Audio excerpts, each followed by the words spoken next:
दुनिया में हम भीख मांगने चले हुए हैं।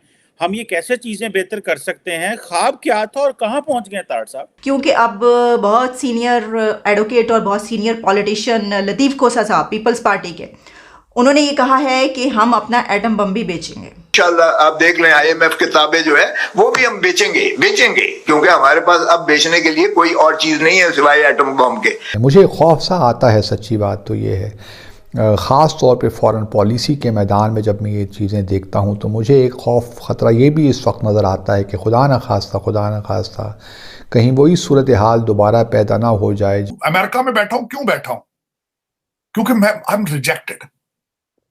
मुझे मेरी मादरे मिल्लत ने रिजेक्ट किया है। उसकी वजह यह है कि हमें बताया जाता था कि पढ़ोगे लिखोगे बनोगे नवाब, लेकिन जब पढ़ लिख के हम चले गए तो वो जो आपकी रूलिंग एलीट थी उसने हमें रिजेक्ट कर दिया। तालिबान को ये इंप्रेशन नहीं देना चाहिए कि अब हमने अमेरिका के साथ हाथ मिला लिए हैं आपके खिलाफ, क्योंकि ये इंप्रेशन अब बिल्ड होता जा रहा है। कल परसों हमने प्रलय मिसाइल टेस्ट किया कुछ दिन पहले, और प्रलय मिसाइल को अभी LAC में उसको अगेन LAC में चाइना के अगेंस्ट डिप्लॉय करने की इजाजत मिल गई। लाहौर के जितने अस्पताल हैं, कॉलेज हैं, वो हिंदुओं और सिखों के पैसे से बने हैं।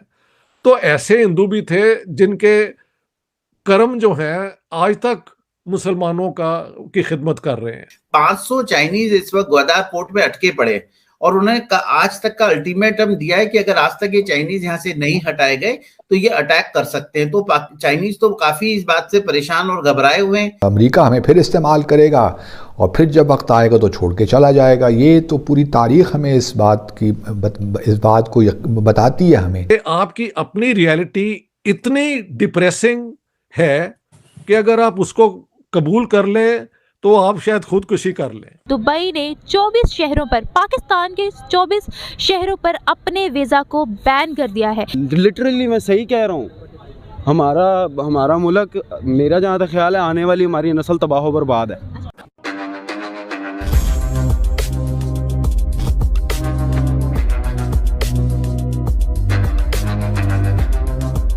नमस्कार दोस्तों, आपने कई बार पाकिस्तान के आम आदमी, पाकिस्तानी लीडर और पाकिस्तानी मीडिया में ये बात बोलते हुए सुने होंगे कि पाकिस्तान एक एटमी मुल्क है और पाकिस्तान का कोई कुछ भी नहीं बिगाड़ सकता है।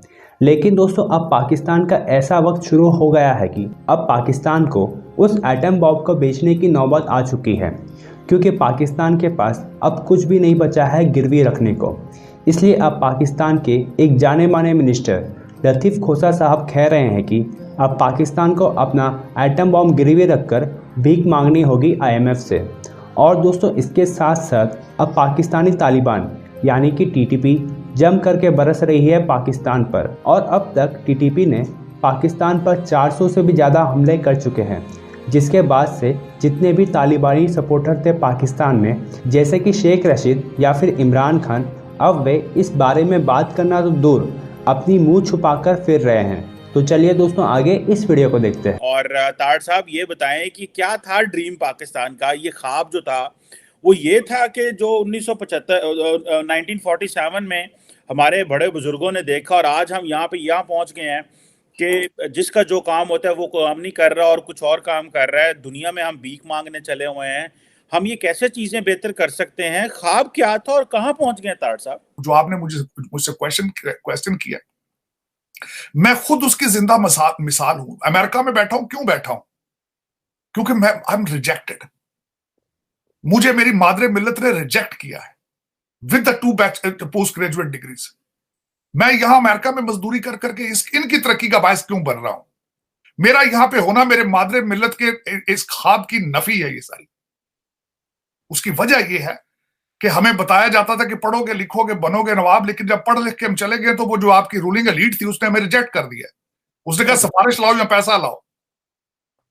सो दिस इज ड्रीम जो है मेरी नजर में, it was a dream, was a wonderful dream. Dream अच्छे होते हैं, देखने चाहिए, तरक्की की ख्वाहिश होनी चाहिए, लेकिन मेरे ख्याल में आपने 1947 से इसको आपने इस पौधे को पानी नहीं दिया। आपकी अपनी रियलिटी इतनी डिप्रेसिंग है कि अगर आप उसको कबूल कर लें तो आप शायद खुदकुशी कर लें। लेकिन उसका एक साइकोलॉजिकल तरीका ये है कि आप उसको रिकॉग्नाइज ना करें। डिसोनेंस होता है, यू डिसोसिएट। तो जो रियलिटी है उससे डिसोसिएट होके आपने उम्मा का पूरा जो है ना बोझ अपने कंधों पे ले लिया है। आपने दुनिया में वो ग़ज़वा हिंद का फलसफा ले लिया है और इन हरकतों में आपने हर वो मुसीबत अपने गले में डाल ली है। तालिबान तहरीक तालिबान, लब्बाए तहरीक, अब बलोच भी आपके खिलाफ हो गए हैं। तो sir, where is the dream? Tell me what was the dream? जो भी ड्रीम थी वो बिट्रे हो गई उस दिन जिस दिन हिंदू और सिख चले गए। यही था ना कि उनके होते हुए हमारे पास वो चांसेस नहीं है। मान लिया, राइट और wrong, I am not here to जज, but let's say this was the perception. उनके जाने के बाद तो जवाज कोई नहीं ना है। तो जो सजाद भाई कह रहे हैं वही कंक्लूजन मैं आपको दे रहा हूँ। Whatever they said was the dream was betrayed as soon as Pakistan came into being, और उसका रिजल्ट आज ये है जहां हम खड़े हैं। क्योंकि अब बहुत सीनियर एडवोकेट और बहुत सीनियर पॉलिटिशियन लतीफ़ खोसा साहब पीपल्स पार्टी के, उन्होंने ये कहा है कि हम अपना एटम बम भी बेचेंगे। वो एक जगह पर गुफ्तगू फरमा रहे थे जिसमें लतीफ़ खोसा ने ये कहा कि बेचेंगे क्योंकि अब हमारे पास कुछ बेचने को नहीं रहा, तो अब हम अपना एटम बम भी बेचेंगे।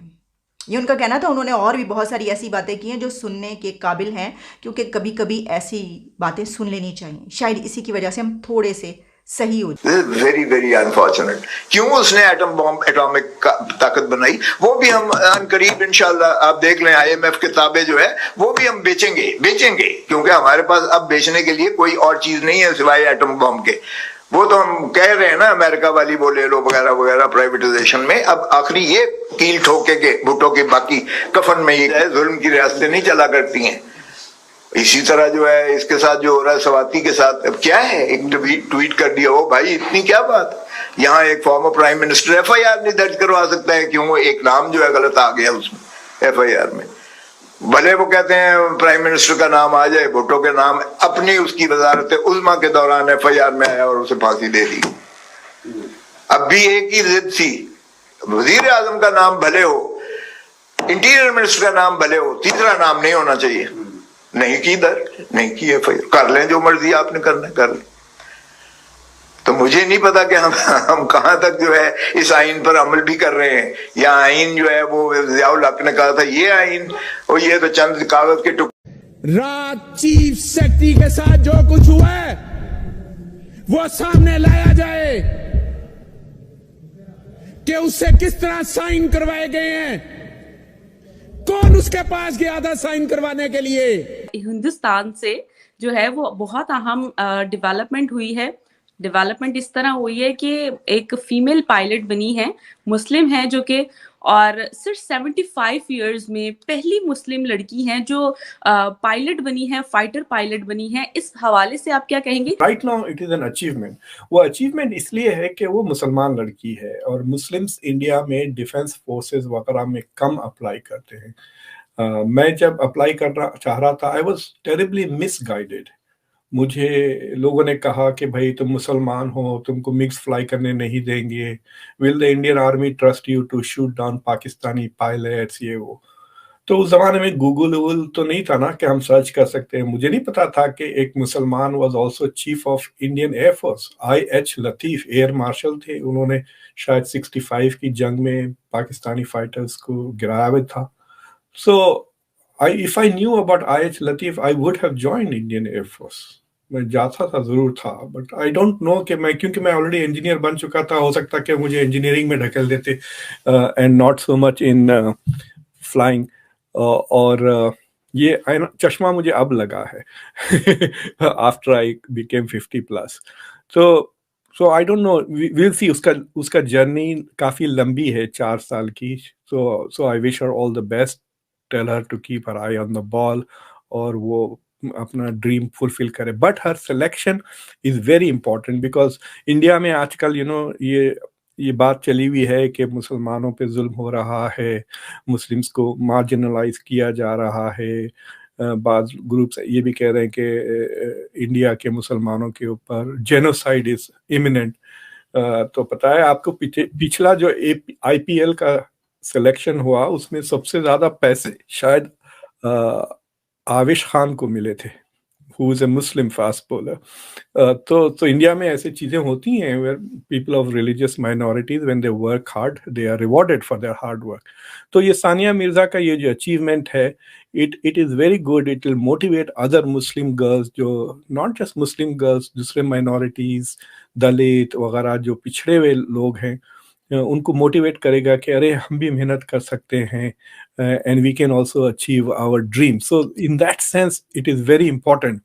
मुस्लिम्स उतना अप्लाई नहीं करते हैं फौज में, पुलिस में, गवर्नमेंट की सर्विसेज में, बिकॉज दे अज्यूम कि उनके खिलाफ बायस है.